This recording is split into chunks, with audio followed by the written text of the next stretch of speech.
প্রায় প্রত্যেক দিনই দুপুরের পর এইরকম মেঘ থাকলেও বৃষ্টির কিন্তু দেখা নেই। প্রচণ্ড গরমে নাজেহাল মেনি এঘর ওঘর করে এখানে এসে চুপটি করে শুয়ে আছে। আর ভিডিও করার সময় অর্ধেক উঠে যাওয়া নেলপালিশ দেখে আজ মনে মনে স্থির করেই নিয়েছি ঘরোয়া ম্যানিকিওরটা করতেই হবে। সংসারের সমস্ত কাজকর্ম সেরে রান্নাবান্না খাওয়া দাওয়া সব কমপ্লিট করে বসে পড়লাম নেল কেয়ার করতে। প্রথমে নেল রিমুভার দিয়ে ভালো করে অর্ধেক উঠে যাওয়া নেল পালিশগুলো তুলে তারপর একটা কিউটিক্যাল কাটার দিয়ে এভাবে নখের চারপাশে শক্ত চামড়াগুলো একটু পরিষ্কার করে নিচ্ছি, কারণ এটাই আমাদের একমাত্র নখের সমস্যা। নখের শেপ নিয়ে খুব বেশি আমাকে ভাবতেই হয় না। আমার নখ একটু বড় হলেই ন্যাচারালি একটা রাউন্ড শেপ চলে আসে।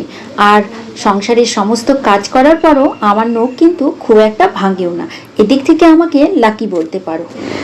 হালকা গরম জলের মধ্যে শ্যাম্পু দিয়ে পুরনো একটা টুথব্রাশ দিয়ে আমি নখগুলোকে পরিষ্কার করে নিলাম।